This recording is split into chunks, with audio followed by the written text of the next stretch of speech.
Hello. स्वागत है आप सभी का GKRWA स्टडी पर। मेरा नाम निधि। आज के वीडियो में हम डिस्कस करने वाले हैं हिंदी के टॉप 30 ऐसे क्वेश्चन आंसर जो कि सभी परीक्षाओं के लिए महत्वपूर्ण रहेंगे। तो आप लोग वीडियो को शुरू से अंत तक ज़रूर देखिएगा और 30 में से कितने क्वेश्चन का आंसर आप सही कर पा रहे हैं अपना स्कोर हमें कमेंट बॉक्स में ज़रूर बताइएगा। तो चलिए अब हम शुरू करते हैं फर्स्ट क्वेश्चन से। स्थायी भावों की कुल संख्या कितनी है? बताइए क्वेश्चन नंबर 1 का राइट आंसर क्या होगा। ऑप्शन ए इसका राइट आंसर है। स्थायी भावों की कुल संख्या 9 है। रति, हास, शोक, उत्साह, क्रोध, भय, जुगुप्सा या तो आप घृणा भी कह सकते हैं, विस्मय, निर्वेद या तो वैराग्य। करुण रस का स्थायी भाव क्या है? बताइए करुण रस का स्थायी भाव क्या होगा। करुण रस का स्थायी भाव शोक है। भयानक रस का स्थायी भाव क्या है? बताइए भयानक रस का स्थायी भाव क्या होगा। भय। भयानक रस का स्थायी भाव भय है। सदैव में प्रयुक्त संधि का क्या नाम है? बताइए सदैव में कौन सी संधि है? स्वर संधि। सदैव में वृद्धि स्वर संधि है और इसका संधि विच्छेद होगा सदा धन एव। देखिए मैंने आपको कई बार बताया है जिस भी शब्द के ऊपर ए की मात्रा या तो औ की मात्रा दिखे तो वहाँ पर वृद्धि संधि होता है। निम्नलिखित में से कौन सा वर्ण उच्चारण की दृष्टि से दंत्य नहीं है? बताइए इनमें से कौन सा वर्ण उच्चारण की दृष्टि से दंत्य नहीं है। ट। ट को दंत के माध्यम से नहीं बोला जाता, जबकि त, न, द ये सभी को दंत के माध्यम से बोला जाता है। ट वर्ग का उच्चारण स्थान मूर्धन्य होता है। ल किस प्रकार की ध्वनि है? बताइए ल किस प्रकार की ध्वनि है। पार्श्विक। ल पार्श्विक ध्वनि है। जिसके उच्चारण में हवा जीभ के बगल से निकले उसे पार्श्विक व्यंजन कहते हैं। इनमें से अनिश्चयवाचक सर्वनाम कौन सा है? बताइए इनमें से कौन सा अनिश्चयवाचक सर्वनाम है। कोई। कोई अनिश्चयवाचक सर्वनाम है। जिस वाक्य में कोई या तो कुछ आए तो वहाँ पर अनिश्चयवाचक सर्वनाम होता है। आलस्य का विशेषण क्या है? बताइए आलस्य शब्द का विशेषण क्या है। आलसी। आलस्य शब्द का विशेषण आलसी है। तो चलिए अब हम नेक्स्ट क्वेश्चन को देखते हैं। सूर्य का अपर्यायवाची शब्द है। बताइए इनमें से कौन सा सूर्य का अपर्यायवाची शब्द है।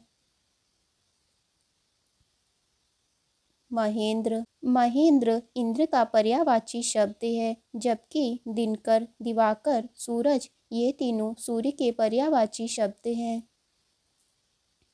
अलंकेश किसका पर्यायवाची शब्द है? बताइए अलंकेश का पर्यायवाची शब्द क्या होगा। कुबेर। अलंकेश कुबेर का पर्यायवाची शब्द है। जिसे बुलाया ना गया हो इसके लिए एक शब्द क्या होगा। अनाहुत। जिसे बुलाया ना गया हो इसके लिए एक शब्द अनाहुत है। जो पूजा के योग्य हो उसे क्या कहते हैं। पूजनीय। जो पूजा के योग्य हो उसे पूजनीय कहते हैं। एहसान न मानने वाला इसके लिए एक शब्द क्या होगा। कृतघ्न। जो एहसान न मानता हो उसके लिए एक शब्द कृतघ्न है। निम्न वाक्यों में से कौन सा ऐसा वाक्य है जिसकी क्रिया कर्ता के लिंग के अनुसार ठीक नहीं है। हाथी सोती है। यह वाक्य कर्ता के लिंग के अनुसार ठीक नहीं है, क्योंकि हाथी पुल्लिंग शब्द है तो इसका होगा हाथी सोता है। चिड़िया आकाश में उड़ रही है, इस वाक्य में उड़ रही है क्रिया किस प्रकार की है? बताइए इसका राइट आंसर क्या होगा। ऑप्शन ए इसका राइट आंसर है। चिड़िया आकाश में उड़ रही है, इस वाक्य में उड़ रही है अकर्मक क्रिया है। अधिकरण कारक का चिन्ह क्या है? बताइए अधिकरण कारक का चिन्ह क्या होगा। में या पर, में या पर अधिकरण कारक का चिन्ह है। वाच्य कितने प्रकार के होते हैं? बताइए वाच्य कितने प्रकार के होते हैं? 3 प्रकार के। वाच्य 3 प्रकार के होते हैं, कृतवाच्य, कर्मवाच्य, भाववाच्य।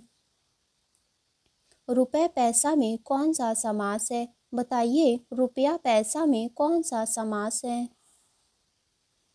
द्वंद्व समास। रुपया पैसा में द्वंद्व समास है। चतुर्भुज में कौन सा समास है? बताइए चतुर्भुज में कौन सा समास होगा? बहुव्रीहि समास। चतुर्भुज में बहुव्रीहि समास है और इसका समास विग्रह होगा 4 है भुजा जिसके अर्थात विष्णु। मृगनयनी उपन्यास के रचनाकार कौन है? बताइए मृगनयनी उपन्यास किसकी रचना है? वृंदावन लाल वर्मा की। मृगनयनी उपन्यास के रचनाकार हैं वृंदावन लाल वर्मा। मैथिल कोकिल किसे कहा जाता है? बताइए मैथिल कोकिल किसे कहा जाता है? विद्यापति को। विद्यापति को मैथिल कोकिल कहा जाता है, वे मैथिली भाषा के आदि कवि थे। एक भारतीय आत्मा किसे कहा जाता है? बताइए इसका राइट आंसर क्या होगा। ऑप्शन बी इसका राइट आंसर है। एक भारतीय आत्मा माखनलाल चतुर्वेदी को कहा जाता है। चंद्रबरदाई किसके दरबारी कवि थे? बताइए चंद्रबरदाई किसके दरबारी कवि थे? पृथ्वीराज चौहान के। चंद्रबरदाई भारत के अंतिम हिंदू सम्राट पृथ्वीराज चौहान के दरबारी कवि थे। हिंदी साहित्य के आधुनिक काल को और किस नाम से जाना जाता है? बताइए इसका राइट आंसर क्या होगा। ऑप्शन डी इसका राइट आंसर है। हिंदी साहित्य के आधुनिक काल को गद्य काल के नाम से जाना जाता है। द्विवेदी युग का नामकरण किसके नाम पर हुआ है? महावीर प्रसाद द्विवेदी के। द्विवेदी युग हिंदी साहित्य के भारतेंदु युग के बाद का समय है। इस युग का नाम महावीर प्रसाद द्विवेदी के नाम से रखा गया है। मानस का हंस के लेखक का क्या नाम है? बताइए मानस का हंस के लेखक का क्या नाम है? अमृतलाल नागर। अमृतलाल नागर की रचना है मानस का हंस। पति पत्नी के जोड़े को दंपति कहते हैं, बताइए दंपति का शुद्ध रूप क्या है?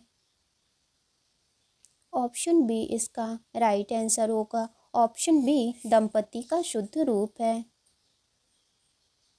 अत्यधिक का शुद्ध वर्तनी क्या होगा? बताइए अत्यधिक का शुद्ध वर्तनी रूप क्या है? ऑप्शन बी इसका राइट आंसर होगा। अत्यधिक यह शुद्ध वर्तनी रूप है। गमन का विलोम शब्द क्या है? बताइए गमन का विलोम शब्द क्या होगा? आगमन। गमन का विलोम शब्द आगमन है। मौखिक का विलोम शब्द क्या है? बताइए मौखिक किसका विलोम शब्द है? लिखित का। मौखिक लिखित का विलोम शब्द है। संकर शब्द का क्या अर्थ है? यह आपका टेस्ट क्वेश्चन होगा। इसका आंसर आपको कमेंट बॉक्स में ज़रूर बताना है। तो आज की वीडियो आपकी यहीं तक थी। वीडियो अच्छी लगी हो तो लाइक करें, शेयर करें। अगर आप चैनल पे नए हैं तो चैनल को ज़रूर सब्सक्राइब करें।